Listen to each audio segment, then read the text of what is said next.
ได้เฮ็ดมาอีกนี่น้าบ่าวเอามาให้น้องขออนุญาตนะเนาะให้ทางทีมงานนี่แหละโอ้ยพี่น้อยเนาะคือบ่เมียนกินรอดบ่ใช่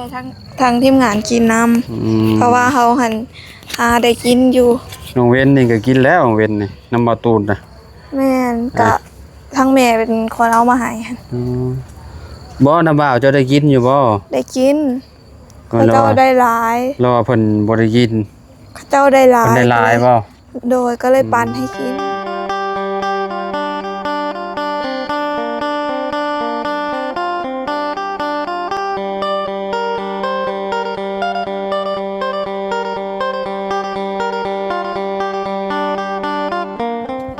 เอาพี่น้อยเนาะมาเงินน้องป๊อปแบบติดโคนซ้ำบาดไปกับบ่ได้หมื่นแห้งอันนี้เนาะใส่อวยมาพี่เนี่ยป๊อปใส่เบิร์ดโคชิโย่เนี่ยคนยาอะไรกันยังลื่นอยู่เนาะขึ้นมามุมนี้เอาไปมุมนั้นเลยโอ้โห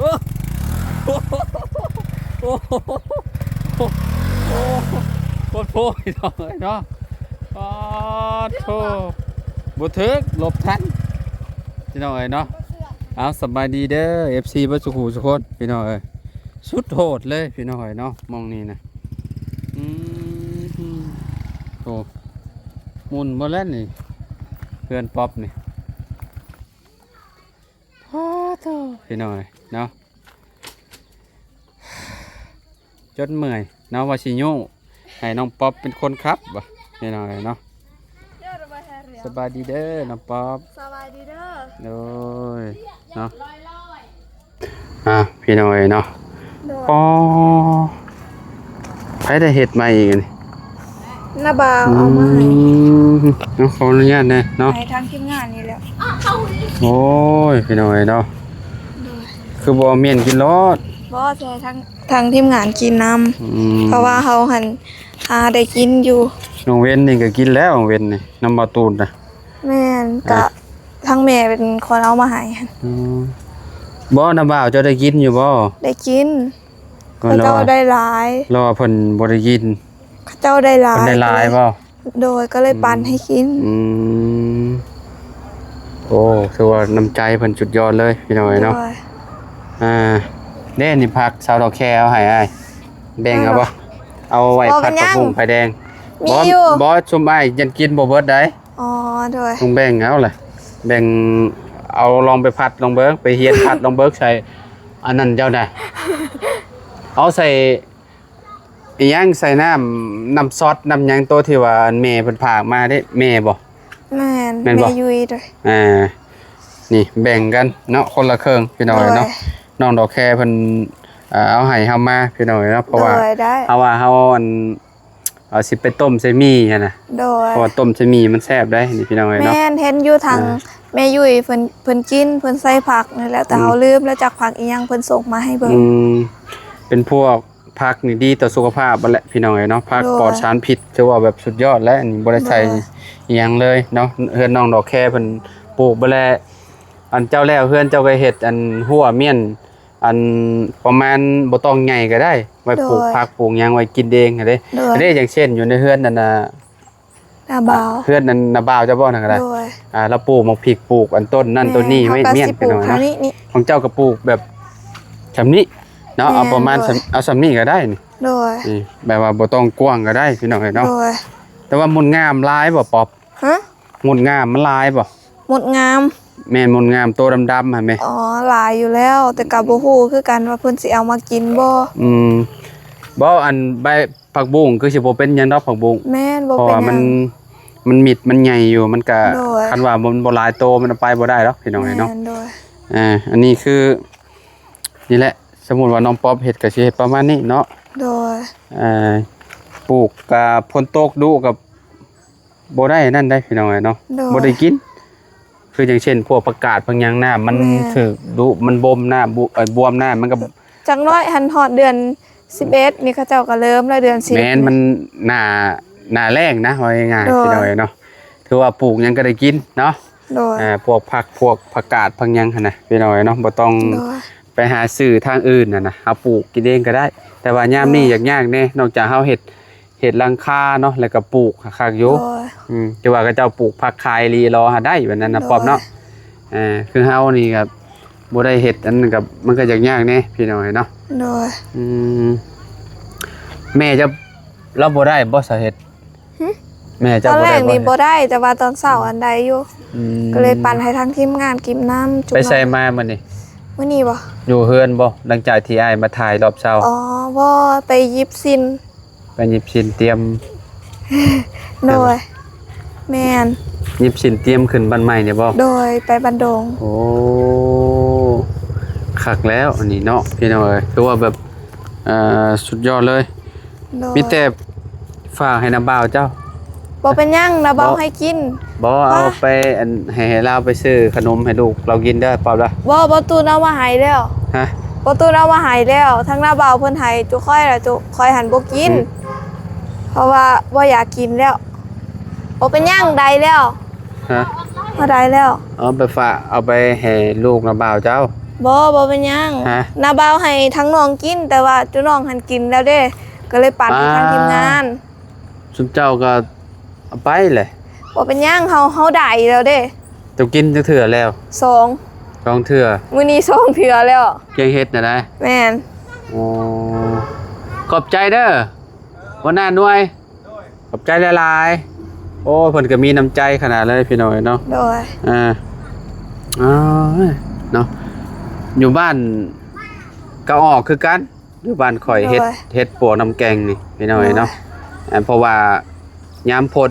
มันก็ออกหั่นน่ะเรื่องของเรื่องคือแบบฝนตกจากเพิ่นก็บ่ได้ชนเลยปวกที่ว่ามันอยู่ในดินนะพี่น้อยเนาะออกแสดงว่าปวกอันนี้มักแบบว่ามักน้ำ ฝ เนาะ นโดย มักน้ำพ้นพี่น้อยเนาะ โดย ออกแบบนี่มาเบิ่งนำกันพี่น้อยเนาะมีทางเอื้อยกำนี่หน่อยเนาะเอาให้กินอันไล่2 รอบแล้วบ่เอื้อย แม่ โอ้คือบ่เอาเมียนกินอีกซะ บ่ปั่นให้ทางทีมงานกินน้ำกันนั่นแหล้ว โดยอ๋อเห็ดปวกอันนี้มันแกงใส่หน่อไม้ดอกเห็ดปวกอันนี้เนาะ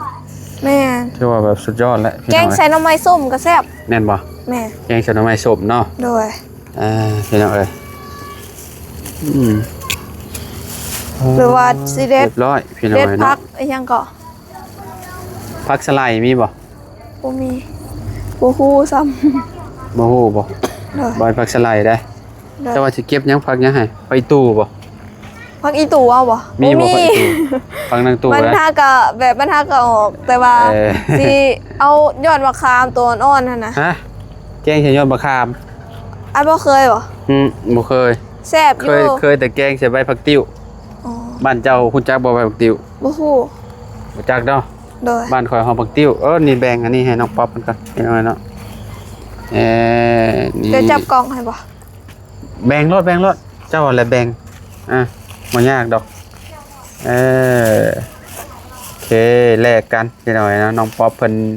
เอาอันนี้ให้ เขาบ่มีกระทะเขาก็เฮ็ดได้บ่ ได้สิเป็นหยังเฮาอันทดสอบขัวแล้วมึงก่อน อ๋อโดย โอเค ขอบใจเด้อ โดยขอบใจน้องดอกแค่เพิ่นนำพี่น้อยเนาะ โดยขอบใจทางเอื้อยดอกแคนะ โดยเพิ่นมีน้ำใจนะพี่น้อยเนาะ โดย เพิ่นเบิ่งคลิปแล้วก็โอ้เพิ่นก็สิเอาแบ่งปันให้ต่อพี่น้อยเนาะ โดย เพิ่นก็มีน้ำใจคือกันเท่านั้นก็ได้เนาะ โดย แบบเวลาเฮากลับบ้านกลับหยังนี่เป็นพวกกล้วยเนาะครอบครัวน้องกองมีเนาะชุมน้องดอกแค่แหละเพิ่นสิปลูกกล้วยหลายเด้พี่น้องเนาะเพิ่นก็เอากล้วยให้เนาะทางป๊อปปี้นี่ บ่มี บ่สวนบ่หลายพี่น้องเนาะบ่ได้ปลูกหั่นน่ะมีแต่ปลูกแต่มันเนาะ โดย ปลูกมันพี่น้อยเนาะมีแต่น้ำใจเพิ่นก็บางทีเพิ่นก็หน่อไม้เมื่อวานนี่หน่อไม้บ่เมื่อวานนี่ โดย ภาคบ่จันทร์บ่ แม่น้อยเดียวเพราะว่ายังบ่ฮู้ว่าบ่จันสิมื้อเด้ ก็แนมฮู้เฮาไปหาก็ได้หลายแล้วเนาะ โดย เพราะว่าเฮาอันน่ะหามากินมันก็แบบได้ก็บ่หลายปานใดพี่น้องคันว่าตั้งใจไปหาอีหลีแล้วโอ้ก็สิได้หลายอยู่เนาะ โดย เขตแถวบ้านน้องป๊อปเพิ่นมีอยู่แล้วหั่นนะพี่น้องเอ้ยเนาะ แม่นโดย ล้างเฮือนใหม่บ่ แม่น เฮ้ย ถ้าก็ล้างเปียกหมดแล้วเปียก ล้างหากันแล้วบ่ แม่น โอ้จำพ่อไอ้ว่าฝนตกบ่ให้เข้ามานี่ บ่ตูน บ่ตูนเข้ามาล้างช่อยบ่ โดย ล้างแล้วพี่น้อยกับขี้ปุ้งขี้ฝุ่นก็สิเบิดแล้วบัดนี้เนาะ บ่ฮู้คือกัน เบิดแล้วไอ้ว่าบ่เหลือแล้ว เนาะ มันน้ำฉีดใส่ป้านนี่เลยบ่เหลือแล้วบ่ยังแล้วพี่น้อยเนาะ โดย ไปหยิบสินแล้วเตรียมการไว้แล้วเนาะ โดย ป๊อปปี้พี่น้อยเนาะ กะทางบ่เสียงบอกว่ายังไปอีกประมาณ15-16อีก 15 16 โดย กับผู้ดีแหละคันว่าฮอด16ก็อ้ายสิอยู่ฮอด16เพราะว่าอ้ายก็สิที่อ้ายก็สิเมื่อวันที่15 56นี่แหละประมาณนี้แหละพี่น้อยเนาะ โดย คันว่าน้องป๊อปเพิ่นสิขึ้นเฮือนก็ต้องอยู่และพี่น้อยเนาะ โดย ต้องอยู่แสดงความยินดีกับน้องเพิ่นก่อนเนาะ โดย ทางครอบครัวน้องป๊อปเนาะ โดย ขึ้นบ้านใหม่ใส่หญ้าเต็มพี่น้อยเนาะ โดย ต่อไปก็มุ่งหน้านี่แหละเฮ็ดห้องนุ่งห้องน้ำเพิ่นพี่น้อยเนาะ โดย ไอ้งบตอนนี้ยังอยู่นิ่งอยู่บ่ตอนนี้ แม่ ยังอยู่สำเก่าบ่ โดย อืมมีข่าวดีอีหยังแน่ตอนนี้สำหรับเจ้า ยังบ่มี บอก มีแต่ทางเบาเสียงกับทางเบาตูนแต่เมื่อวานนี้ อืมห้องนงห้องน้ำนี่ก็ยังขาดอยู่เนาะพี่น้อยเนาะก็ค่อยเป็นค่อยไปเนาะ โดย อันเรื่องเทพื้นนี่ก็คือสิยังบ่ได้พี่น้องเพราะว่ามันฝนยังตกเอาง่ายๆซะ โดย ทางขึ้นก็ลื่นแห้งละพี่น้อง โดย ลื่นโอ้ยหัวก็จะแตกแล้วแหละพี่น้อยเนาะ โดย มันก็นี่ขับมากันยังนี่เด้มาคาอยู่นี่เลยพี่น้อยเนาะ แม่นโดย มองเฮือน้องป๊อปนี่ โดย แล้วก็มองหันน่ะ ป้องกันกับข่าว แม่นมองหันกับค่ารถข่อยมันยางมันบ่มีแล้วหัวมันโลนแล้วหั่นนะ อ๋อโดย ลื่นขนาดพี่น้อยบ่มีแต่หมุนควงอยู่พี่น้อยเนาะ โดย บ่ได้ขึ้นลำบากจนยู่เอา แม่น พี่น้อยพอขับมายุงลายเลยนี่เนาะ ลายยุงตัวนี้ โอ้ กับเฮาบักเจ็บแฮง ยุงตัวน้อยๆน่ะกัดจะเดียดน่ะพี่น้อยเนาะยุงบางหญ้าบ่นี่ โอ้โห เจ็บแฮงเลยนี่ แม่น ได้หยังกินแรง อ๋อได้ลูกตกบ ละหวก ฮะ ละหวก อีหยังก็ ละหวก ละหัว แม่นลูกละหวก แม่นบ่ ลูกออส ลูกออส เจ้า เอาเอิ้น ไผได้มา ทางแม่พอดีตุคอยล้างเพื่อนหันเฮาบ่ฮู้จักแม่ไปหา ได้หลายบ่ บ่หลายหน่อยเดียว แกง แม่น แกงใส่น้ำสดฮ้อนเนาะ โดย โอ้ยพี่น้อยเนาะ แต่ว่าขี้ดินหลาย ขี้ดินแบบไร ขี้ดิน ขี้ดินนั่นใช่ อยู่ในโตมันเด้ ในท้องอัน แม่น ก็คือบ่ใส่ออก ก็เอาออกกันยังเหลือน้อยเดียว ก็ยังเหลืออยู่เนาะ โดยแต่ว่าเอาออกแต่ก็ยังเหลือแห้งกระเตกแห้งน้อยเดียว แบบว่าสมมุติว่าเฮาใส่ขี้เอาอะไรแห้ง มัน โต สิเข้มกินบ่ได้ ตัวน้อยๆเลยแม่นบ่ แม่ อืม โอ้ยพี่หน่อยเนาะโอเคพี่หน่อยเนาะหันเข้ามายามแรงๆเนาะมาหาป๊อปปี้เพิ่นพี่น้องมาก็ถึงจังหวะเพิ่นโอ้ยเนาะมีน้ำใจขนาดเลยพี่หน่อยเนาะบอกให้เอาไว้กินก็บ่ยอมเอาไว้เพิ่นพี่หน่อยเนาะเอาเงินให้ทางนาบ่าวเพิ่นซื้อขนมให้ลูกก็ว่าโอ้บ่เอาละนาบ่าวเอ้ยว่าซั่นเนาะ โดย ให้อ้ายเอาไว้ซะว่าซั่นเนาะ โดย แล้วก็พุ่นแหละพี่น้องบ้านเฮาเข้ามาแล้วก็สิชื่อเอ็มร้อยฝากเพิ่นพี่น้องไอ้เนาะเพิ่นมีน้ำใจเฮาก็ต้องมีน้ำใจอันกับให้เพิ่นพี่น้องไอ้เนาะอันนี้ก็เอาไปลองไปเฮ็ดลองมึงเด้อ ปลาบุ้งไผแดงลองมาเด้อปอบเด้อ โดย อ่า จักสิออกเป็นแบบใด ลองเบิ่งเฮ้ยเนาะสิเป็นจังได๋พี่น้องไอ้เนาะ อัน ก็ ยา สิ ดงจ้ะ ก็สิโอเคอยู่ดอกเนาะเฮาเฮ็ดเฮาอยากได้เค็มเฮาก็เฮ็ดเค็มเฮาอยากได้จ้างก็เฮ็ดจ้างนั่นแหละมันก็อยู่นำ กระเจ้าใส่กระเทียมนำ แม่นใส่ตำใส่กระเทียมมาพริกชุกตำใส่กระเทียม โดย แล้วก็เอาลงใส่น้ำมันก่อน แม่น เนาะหรือว่าเจ้าที่เห็ดดังไฟแบบลุกๆๆๆแล้วเจ้าก็เอาหม้อกระทะข้างลงให้ไฟลุกท่วมแล้วเจ้าก็ อันนั้นแรกๆเจ้าก็ใส่น้ำมันก่อนอยู่ในอันนั้นเจ้าก็ถิ่มหมักพริกกับอันหัวกระเทียมจะจ้า อาจารย์เล่าอยาคู่บ่เฮ็ดแนวได้บ่ให้สีอันนี้หันมันออกเป็นสีแบบเข้มๆหั่นนะ แบบใด เฮาใส่เกลือเฮาใส่เกลือ อ่าก ะสีก็สิออกเป็นคือเก่า บ่ให้มันมาดบ่ แม่น แม่นบ่ แม่น สมมุติว่าสีมันมาดแบบนี้เด้ แบบเวลาเฮาลวกน้ำมันสิออกเป็นแบบนึงแม่นบ่ อ๋อมันสิออกแบบว่าสีแบบว่ามันบ่อันนั้น แม่น มันบ่น่ากินบ่ โดย แต่เนี่ยมาเอาเกลือใส่มันสิน่ากินบ่ เฮาเด็ดแล้วเฮาก็ใส่ในน้ำเกลือ อืม ใส่หน่อยเดียวก็ได้ แล้วก็เอามาลวก โดย อ๋อโดยแรกๆอายก็บ่เคยจักเทื่อ โดย บ่เคยลวกใส่อันเกลือหั่นน่ะ โดย นิดหน่อยเนาะมีแต่ลวกธรรมดาแล้วก็อันนั้นแต่ว่าเวลาซุมเจ้าลวกซุมเจ้ามีแต่ใส่นี่บ่ใส่เกลืออันแช่น้ำเกลือแม่นบ่ บ่บางคนเขาเจ้าก็ใส่บางคนบ่ได้ใส่แต่คอยหันมักเบิ่งเขาเจ้าเฮ็ดกินเด้ ก็เลยเห็นก็เลยฮู้ มากแบบนั้นบ่ โดย โอเคโอเคอ้ายไปป้าเลยเด้อ โดยก็ ไปหากินข้าวกินน้ำ โด ก่อน ยก็ขอขอบคุณทาง FC และทางผู้ใหญ่ใจดีที่เข้ามารับมาชมคลิปนี้เด้อแล้วขอให้อายเดินทางปลอดภัยขอพระเจ้าอวยพร เจ้าน้องป๊อปก็คือกันเด้อเนาะคันว่าได้เลขดุงเลขเด็ดบอกอ้ายหน่อยเด้อเนาะสิได้มื้อนี้ฟันเลขยังมื้อนี้ มื้อนี้บ่ได้ฝัน ฮะ มื้อนี้บ่ได้ฝัน บ่ได้ฟัน โดย คิดว่าฟันบ่ฟันหยังเลย โดย คะแนนฟันเนี่ยตีเลขเด็ดได้นี่พี่น้อยเนาะ บ่จื้อ สำอาจารย์บ่ได้น้องป๊อปปี้นี่เนาะสำตาเห็นแล้วพี่น้อยเนาะฟันได้เงินก็ได้เงินลดเลขออกเพราะพี่น้อยเนาะโอ้ยพี่น้องเสียดายอยู่เนาะคันว่าลิ้นเลขลิ้นหวยนี่ถูกแล้วพี่น้องเฮาครับเป็นคนบ่มักปานใดหั่นน่ะบ่ค่อยได้ซื้อพี่น้อยเนาะโอเคพี่น้อยนะไปแล้วอยู่ดีมีแฮงสบายดีอีกเทื่อหนึงเด้อป๊อปเด้อสบายดีเด้อพี่น้องเด้อผู้พักงานขาคิงเนาะ